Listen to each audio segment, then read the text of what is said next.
नमस्कार, न्यूज 24 मध्य प्रदेश छत्तीसगढ़ देख रहे हैं आप और मैं हूं आपके साथ ऐश्वर्या दुबे। बुलेटिन की शुरुआत करते हैं एक बड़ी खबर के साथ। आपको बता दें कि दिल्ली दौरे पर रहेंगे मुख्यमंत्री भूपेश बघेल। बड़ी खबर सामने आ रही है, जहां बजट से पहले होने वाली इस बैठक में वो शामिल होंगे सीएम बघेल। तो केंद्रीय वित्त मंत्री निर्मला सीतारमण की अध्यक्षता में ये बैठक होगी। दिल्ली के विज्ञान भवन में सुबह 11 बजे ये बैठक बुलाई गई है। बड़ी खबर आपको दे रहे हैं, केंद्रीय वित्त मंत्रालय ने बजट के लिए राज्य से सुझाव भी मांगा है। बड़ी खबर, बड़ी जानकारी इस वक्त की आपकी टीवी स्क्रीन पर। तो दिल्ली दौरे पर रहेंगे आज मुख्यमंत्री भूपेश बघेल। बड़ी खबर आपको दे रहे हैं इस वक्त ये बड़ी जानकारी। बजट से पहले होने वाली इस बैठक में शामिल होंगे सीएम। तो केंद्रीय वित्त मंत्री निर्मला सीतारमण की अध्यक्षता में, माफ कीजिएगा, निर्मला सीतारमण की अध्यक्षता में ये बैठक होगी और दिल्ली के विज्ञान भवन में सुबह 11 बजे ये बैठक बुलाई गई है। केंद्रीय वित्त मंत्री उनकी अध्यक्षता में ये बड़ी बैठक होगी। और ज्यादा जानकारी के साथ संवाददाता शिवम मिश्रा हमारे साथ जुड़े हुए हैं। शिवम का रुख करते हैं ज्यादा जानकारी के लिए। शिवम, देखिए बड़ी जानकारी सामने आ रही है, दिल्ली दौरे पर आज रहेंगे मुख्यमंत्री भूपेश बघेल। बताया जा रहा है बजट से पहले होने वाली इस बैठक में शामिल होंगे। क्या कुछ और जानकारियां, अपडेट? बिल्कुल, देखिए मुख्यमंत्री भूपेश बघेल कल शाम से ही दिल्ली दौरे पर चले गए हैं और बता दें कि जिस तरीके से जानकारी सामने आई कि आज बजट पूर्व जो बैठक आयोजित होनी है विज्ञान भवन में दोपहर 11 बजे केंद्रीय वित्त मंत्री निर्मला सीतारमण की अध्यक्षता में जो बैठक होनी है, उस बैठक में मुख्यमंत्री भूपेश बघेल शामिल होने वाले हैं। जिस तरीके से जानकारी सामने आई है कि बजट के पूर्व ये बैठक रखी गई है। आम बजट 2023-24 को लेकर के तैयारी होनी है, राय मशवरा होना है और एक जो खाका है बजट का वो तैयार करना है, जिसे लेकर केंद्रीय वित्त मंत्री निर्मला सीतारमण की अध्यक्षता में देश भर के अलग अलग राज्यों के वित्त मंत्रियों की बैठक होनी है और इस बैठक में मुख्यमंत्री भूपेश बघेल भी शामिल होने वाले हैं। कई लिहाजों से अहम मानी जा रही है बैठक, क्योंकि छत्तीसगढ़ राज्य के हित के संबंध में भी मुख्यमंत्री भूपेश बघेल कई सुझाव दे सकते हैं, कई प्रस्ताव रख सकते हैं। इसके साथ ही जो लंबित मांगे हैं वित्त मंत्रालय से, केंद्रीय वित्त मंत्रालय से छत्तीसगढ़ के संबंध में, उन तमाम विषयों पर विस्तार से चर्चा की जाएगी। तो निश्चित ही बहुत ही अहम बैठक मानी जा रही है और दोपहर 11 बजे विज्ञान भवन दिल्ली में आयोजित होगी ये बजट पूर्व बैठक। जी ठीक है शिवम, तमाम जानकारी साझा करने के लिए और जुड़ने के लिए आपका बहुत बहुत धन्यवाद। बने रहिए, आगे भी लगातार अपडेट सबसे लेते रहेंगे। इस बीच एक और बड़ी खबर सामने आ रही है रायपुर से, जहां आपको बता दें कि महापौर और कमिश्नर के खिलाफ ईओडब्ल्यू में शिकायत दर्ज की गई है। बीजेपी पार्षद दल ने ये शिकायत दर्ज की है। बता दें कि 7 अलग अलग बिंदुओं को लेकर के यहाँ पर शिकायत दर्ज की गई है। तो बिना टेंडर निगम की तरफ से काम कराया गया है। बीजेपी की तरफ से ये आरोप लगाया जा रहा है। खुलासा होने पर साजिश के तहत जारी हुआ टेंडर, बीजेपी की तरफ से ये कहा जा रहा है। तो बड़ी खबर, बड़ी जानकारी रायपुर से सामने निकल कर आ रही है, जहां बता दें कि महापौर और कमिश्नर के खिलाफ ईओडब्ल्यू में यहां पर शिकायत दी गई है। बीजेपी पार्षद दल ने ये शिकायत की है। 7 अलग अलग बिंदुओं को लेकर के यहाँ पर शिकायत दर्ज की गई है। बता दें कि बिना टेंडर निगम की तरफ से कराए गए काम और खुलासा होने पर साजिश के तहत ये टेंडर जारी हुआ है। तो बीजेपी की तरफ से ये आरोप लगाया गया। आयुक्त महोदय का जवाब था कि आपको जो करना है कर लो, जहां जाना है चले जाओ, जहां शिकायत करनी है चले जाओ। एक प्रकार से उन्होंने हमको ललकारते हुए कहा था। आयुक्त हमारे दुश्मन नहीं है, पर उन्होंने हमको ललकारा। उन्हीं की बातों को हमने ध्यान में रखते हुए आज हमने एक शिकायत ईओडब्ल्यू में की है। हमने जो भी प्रशासनिक, नगर निगम प्रशासन है, जो भी प्रशासनिक अधिकारी इस टेंडर के खेल में लिप्त है, उनकी आज हमने यहाँ पर ईओडब्ल्यू में शिकायत की है। देखिए, कांग्रेस के शासन में लोकतंत्र तार हो चुका है। जिसकी जो मर्जी में आए वो काम कर रहा है और अगर उनके विरोध में हम यहाँ ज्ञापन देने आए तो हमें अंदर जाने नहीं दिया गया। सिर्फ 7 लोग अंदर आइए ऐसा कहा गया, पर हमने वो बात को स्वीकार नहीं किया। हमने कहा आप बाहर आ जाएं, हम कार्यकर्ताओं के सामने आपको ज्ञापन सौंपेंगे। भारतीय जनता पार्टी ये मांग करती है कि इस भ्रष्टाचार में जो अधिकारी और नेता लिप्त हैं उन पर FIR होनी चाहिए और सख्त कार्रवाई होना चाहिए। छत्तीसगढ़ की धन संपदा को कांग्रेस निगम से लेकर शासन राज्य तक लूटने में लगी है। हम इसका विरोध कर रहे हैं और करते रहेंगे। खबर भानु प्रतापपुर से, जहां बता दें कि शिवलाल पड्ढो ने कांग्रेस का हाथ थाम लिया है। अंबेडकर राइट पार्टी के प्रत्याशी थे शिवलाल पड्ढो। बताया जा रहा है कि विधायक अनूप नाग और गिरीश देवांगन ने उन्हें कांग्रेस की सदस्यता दिलाई है। कांग्रेस पार्टी की नीतियों से वो प्रभावित होकर उन्होंने सदस्यता ली है, ये बयान उनकी तरफ से दिया गया। और उन्होंने ये भी कहा कि मेरी पार्टी के सभी कार्यकर्ता जो हैं वो अब कांग्रेस को समर्थन देंगे। तो शिवलाल पड्ढो ने कांग्रेस का दामन थाम लिया है। अंबेडकर राइट पार्टी के प्रत्याशी थे शिवलाल पड्ढो। विधायक अनूप नाग, गिरीश देवांगन ने उन्हें कांग्रेस की सदस्यता दिलाई है। और सदस्यता ग्रहण करने के बाद उन्होंने शिवलाल पड्ढो ने ये बयान दिया। उन्होंने कहा कि कांग्रेस पार्टी की नीतियों से प्रभावित होकर उन्होंने ये सदस्यता ली है और मेरी पार्टी के सभी कार्यकर्ता जो हैं वो कांग्रेस को ही अब समर्थन देंगे।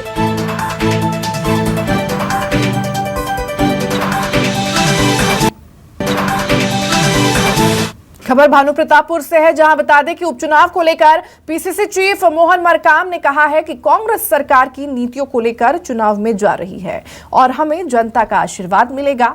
इस दौरान उन्होंने बीजेपी प्रत्याशी पर भी निशाना साधा और कहा कि बीजेपी ने रेप के आरोपी को उम्मीदवार बनाया है।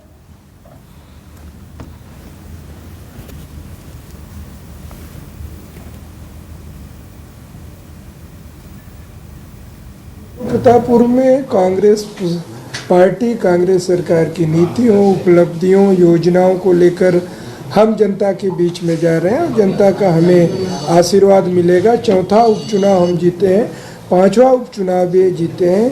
भारतीय जनता पार्टी के पास कोई ऐसा प्रत्याशी नहीं मिला जो 15 साल की एक बच्ची के साथ दुराचार करने वाले व्यक्ति को भारतीय जनता पार्टी ने टिकट दिया है। और भारतीय जनता पार्टी की बेशर्मी की पराकाष्ठा है। उस अत्याचारी, उसके साथ साथ दुराचारी व्यक्ति को भारतीय जनता पार्टी सपोर्ट कर रही है। इससे साफ जाहिर हो रहा है कि भारतीय जनता पार्टी का चाल चरित्र कैसा है।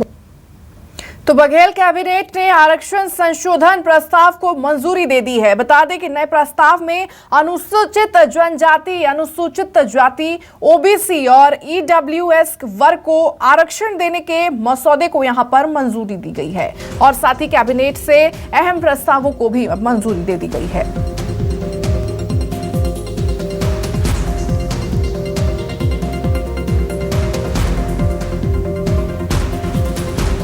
छत्तीसगढ़ लोक सेवा अनुसूचित जाति, अनुसूचित जनजाति और अन्य पिछड़ों वर्गों के लिए आरक्षण संशोधन विधेयक 2022 जो विशेष विधानसभा सत्र बुलाया जा रहा है उसमें ये दोनों विधेयक पेश किया जाएगा और इसी के संदर्भ में आज दोनों विधेयकों की सहमति स्वीकृति आज के मंत्रिपरिषद की बैठक में निर्णय लिया गया।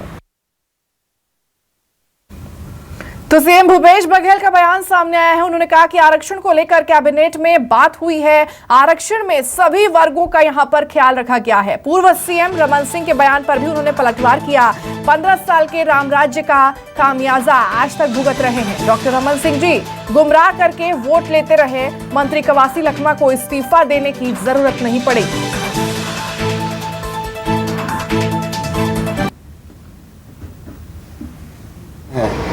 उसके बारे में भी बात हुई जिसमें अनुसूचित जाति, जनजाति, पिछड़े वर्ग, ईडब्ल्यूएस इसके आरक्षण के और दूसरा ये है कि जो जिला में भर्ती की जाती थी उसके भी कोई एक्ट नहीं था जिसको भी हाई कोर्ट ने निरस्त किया था। एक आदेश के माध्यम से उसको जारी कर दिया गया था तो उसे भी निरस्त किया गया। तो जिलों के भी वो भी उतना ही महत्वपूर्ण है जितना कि प्रदेश के आरक्षण है। और निर्मला सीतारमण जी से कल मीटिंग है, परसों फिर राष्ट्रीय अध्यक्ष से साथ मीटिंग है हमारी। उसके बाद महो में संविधान दिवस भी है और अंबेडकर जी की जन्मस्थली महू वहाँ पद यात्रा में शामिल होऊंगा और उसके बाद गुजरात का दौरा फिर आऊँगा। 15 साल में राम राज्य रहा है, इसका हम लोग कितना खामियाजा भोगे हैं, आम जनता कितना खामियाजा भोगा वो जानते हैं। आदिवासियों की ज़मीन चली गई, आदिवासी जेल में ठूस दिए गए, फिर नक्सली बताकर इनकाउंटर किए गए, जीरम में हमारे नेता शहीद हो गए, तो ये राम राज्य था। किस प्रकार से लूट मची थी वो सब ने देखा है। तो 15 साल के कार्यकाल का रिजल्ट आ गया, 15 सीटों से सिमट गया। रमन सिंह जी राजनांदगांव में काम किए होते तो वहाँ लोग सड़क की मांग नहीं करते। नई सड़क की मैंने घोषणा की, वो सड़क बनाए होते तो नई सड़क की ज़रूरत क्या थी। दूसरी बात, एक सड़कें ख़राब हो गई तो मतलब 4 साल में सारी सड़कें ख़राब हो गई। ग्रामीण क्षेत्र में पूरी सड़कें ख़राब है, और रमन सिंह यदि काम किए होते तो सड़कें इतनी ख़राब नहीं होती। एजुकेशन की बात है, हेल्थ की बात है, वो सब हम कर रहे हैं। रमन सिंह जी केवल गुमराह करके वोट लेते रहे। मंडावी जी से मैं उसकी मृत्यु के 1 सप्ताह पहले मेरी मुलाकात हुई थी। कांग्रेस पार्टी ने उसको उपाध्यक्ष बनाया विधानसभा का। ये लोग बता दें भारतीय जनता पार्टी के लोग कब आदिवासियों को विधानसभा को उपाध्यक्ष बनाए।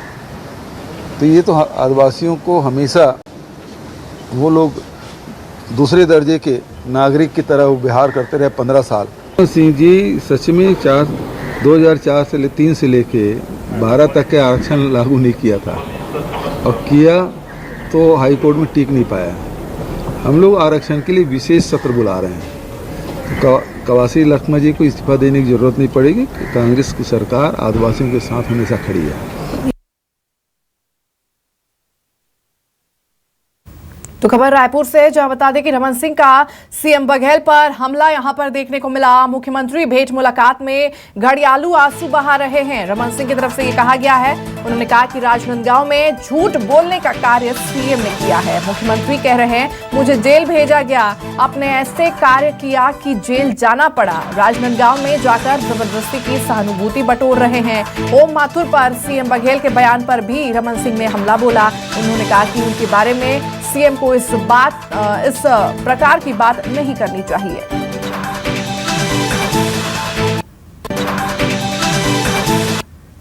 मैं आपके माध्यम से माननीय मुख्यमंत्री जी को ये बताना चाहता हूं कि जो ये भेंट मुलाकात में नौटंकी करते हैं, और जिस प्रकार भेंट मुलाकात में घड़ियाली आंसू बहाने का काम राजनांदगांव में किया, झूठ बोलने का काम किया।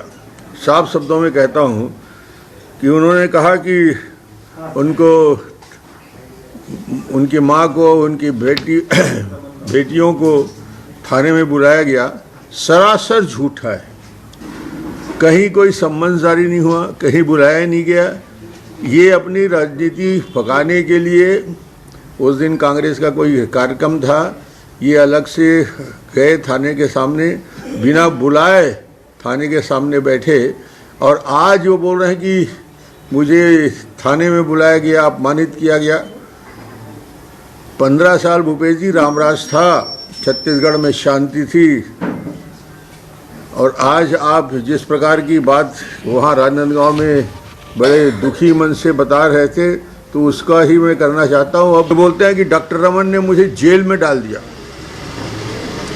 अरे भाई, आपका कृत्य ऐसा है, ऐसा घिनौना कृत्य करने वाला कोई भी सामान्य व्यक्ति यदि किसी पूर्व मुख्यमंत्री का अश्लील सीडी लहरा लहरा के प्रेस के सामने सार्वजनिक रूप से दिखाएगा, तो उसके ऊपर कार्रवाई तो होनी है। और वो भी सीबीआई ने कार्रवाई की, सीबीआई ने जेल के अंदर डाला, जमानत में आज घूम रहे हैं और आरोप लगा रहे हैं कि मैंने उसमें गिरफ्तारी की। आपने ऐसा काम किया भूपेश जी कि जिसकी वजह से सीबीआई इस केस चल रहा है, और आज दिल्ली में सुप्रीम कोर्ट में मामला चल रहा है, और इसका भी फैसला ज़रूर आएगा। क्योंकि इतना बड़ा अपराध जो सार्वजनिक रूप से हुआ है, कभी छुप नहीं सकता। कि राजनांदगांव गए, 4 साल से मैं वहाँ का विधायक हूँ, 1 रुपये का काम राजनांदगांव के अंदर नहीं हुआ। स्टेडियम जर्जर होता जा रहा है, मेडिकल कॉलेज की स्थिति खराब होती जा रही है, गांव में 1 पैसे काम नहीं है, और अभी आखिरी साल जाकर घोषणा पे घोषणा कर रहे हैं। और मुझे लगता है कि लोगों की ज़बरदस्ती की सहानुभूति बटोरने का, इस प्रकार की भावात्मक बात करना बंद करना चाहिए, और जो तथ्य है, यथार्थ है, वो सामने आएगा, सच्चाई सामने आएगा। इतना भयभीत क्यों दिख रहे हो भाई आप? कंफ्यूज तो खुद भूपेश बघेल जी है। ओम माथुर तो साफ शब्दों में संगठन के इतने अनुभवी हैं कि भैरव सिंह शेखावत के साथ काम करने वाला व्यक्ति है और आज बड़े बड़े राज्यों में वो संगठन की दृष्टि से तो फिलहाल यहाँ रुकेंगे एक छोटे से ब्रेक के लिए, जल्द हाजिर होंगे। के बाद एक बार फिर आप सभी का स्वागत है। खबरों की ओर आगे बढ़ते हैं। रायपुर में इन दिनों चोरों का गिरोह सक्रिय हो गया है। ताजा मामला सरस्वती नगर इलाके से आया है, जहां पर कुछ महिलाओं ने खाली मकान पर धावा बोल दिया और मौके का फायदा उठाकर आपको बता दें कि 1 लाख लेकर फरार हो गई। चोरी की पूरी वारदात सीसीटीवी कैमरे में कैद हो गई, जिसके बाद पुलिस ने 2 महिला समेत 3 आरोपियों को अब गिरफ्तार कर लिया है।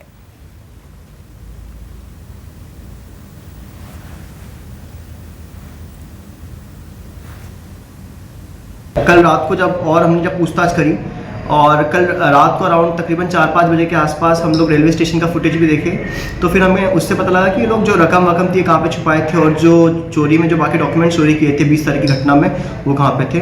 तो अभी तक जो हमने पूछताछ में बरामद किया है चीज़ें, वो सब जितने भी डॉक्यूमेंट्स थे वो हैं। इसी के साथ साथ में कुछ कैश अराउंड 39,000 का कैश, कुछ जेवरात भी अभी तक हमने उनसे जब्त किए हैं और अभी पूछताछ जारी है। कोशिश ये है कि हम लोग अगर इनका नेक्सस है तो उसे तोड़ सकें, तो आने वाले 1-2 दिन में शायद तक और क्लियर चीज़ हमें इससे मिल जाएंगी। तो कांकेर के जिला कलेक्टर कार्यालय के कंपोजिट बिल्डिंग में आपको बता दें कि गंदगी का अंबार लगा हुआ है और यहां जिस जगह पर लिफ्ट लगाई गई उस पूरे इलाके को लोगों ने गुटके के रंग से रंग दिया है। ऐसा एक जगह नहीं है और भी बहुत से ऐसी जगह हैं जहां पर इस तरह का नज़ारा, ये तस्वीर ऐसी देखने को मिल सकती है। और जबकि इस बिल्डिंग में आपको बता दें कि बहुत से विभागों के अधिकारी कर्मचारी रोजाना आना जाना करते हैं। इस परिसर में गंदगी न फैलाने के लिए विभागीय कार्यालय से लेकर अन्य जगहों पर सूचना भी चिपकाई गई है कि तंबाकू, गुटखा व सिगरेट पीने वालों पर 200 रुपए जुर्माना लगाया जाएगा। बावजूद इसके देखिए गंदगी बढ़ती ही जा रही है और यहां पर कोई रोक नहीं लगा पा रहा है। इसके संबंध में आप लोगों के द्वारा भी संज्ञान में लाया गया है और उसकी हम जांच करवाते हैं। जांच में जो भी दोषी पाएंगे उन पर हम बड़ी कार्रवाई करेंगे। नहीं, इसमें हम आज ही निर्देश देंगे, वहाँ पर स्वच्छता का ध्यान रखा जाएगा। हो सके तो कल हम तो पूरा उसकी साफ सफाई करवाएंगे सर। खबर राजनांदगांव से है, जहां नक्सलियों की साजिश यहां पर नाकाम हुई है। सीएफ के जवानों ने आईडी को डिफ्यूज किया है। जवानों को नुकसान पहुंचाने के लिए यहां पर आईडी लगाई गई थी। बता दें कि भारी मात्रा में जवानों ने हथियार बरामद किया है। तो नक्सलियों की इस साजिश को जवानों ने सीएफ के जवानों ने यहां पर नाकाम किया है। बताया जा रहा है इन जवानों ने आईडी बम बरामद किया है और इसे डिफ्यूज कर दिया गया।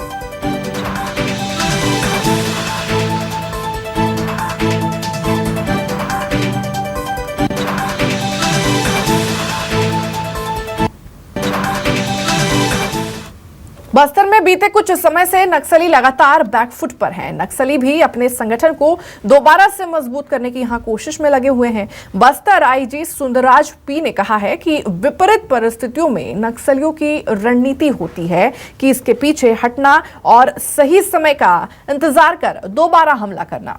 इसलिए ये कहना सही नहीं होगा कि नक्सली बैकफुट पर हैं और नक्सल संगठन कमजोर हुआ है।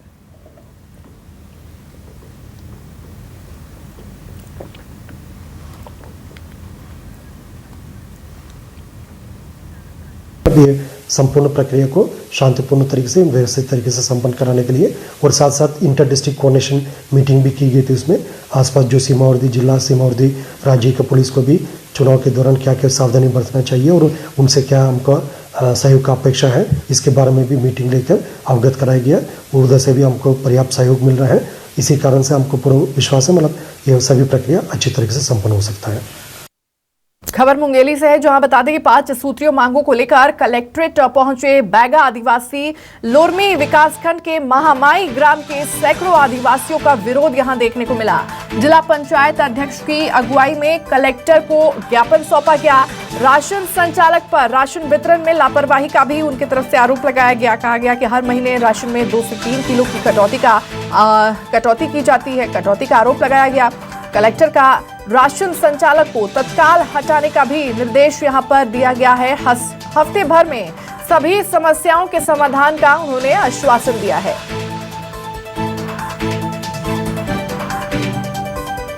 देखिए, आप सभी लोग जानते हैं कि हमारी सरकार का योजना है हर चीज़ों पर ध्यान देने का। वे अंतिम छोर तक की अपनी व्यवस्थाएं बना रही हैं, लेकिन यदि प्रशासन अधिकारी लोग यदि कोई भी चीज़ों में यदि लापरवाही करते हैं तो इस लापरवाही को हम सहन नहीं करेंगे। आज जैसे हम इस मुद्दे को रखे हैं, यदि इस मुद्दे में सही तरीके से कार्रवाई नहीं किए जाएंगे तो फिर हम एक हफ्ता के बाद इन्हीं आदिवासी भाई बहनों के साथ में बैठ करके यहाँ धरना करेंगे। पिछले 1 महीने में राशन कई लोगों को उपलब्ध नहीं हो पाया, ऐसी बात सामने आई है। तो इसमें कलेक्टर महोदय ने जो है तत्काल एक्शन लेते हुए जो संचालक है उसके विरुद्ध कार्रवाई करने के लिए बोला गया है। और आज ही जो है जो बचे हुए लोग हैं उनके लिए राशन यहाँ से रवाना कर दिया गया है और आज शाम तक या कल तक जो है इनको वितरण भी हो जाएगा और जो भी उसके विरुद्ध कार्रवाई करनी है वो भी हम लोग कंप्लीट कर लेंगे। तो फिलहाल के लिए मेरे साथ इस खास बुलेटिन में बस इतना ही। मध्य प्रदेश और छत्तीसगढ़ की तमाम बड़ी खबरों के लिए आप देखते रहिए News 24 मध्य प्रदेश छत्तीसगढ़।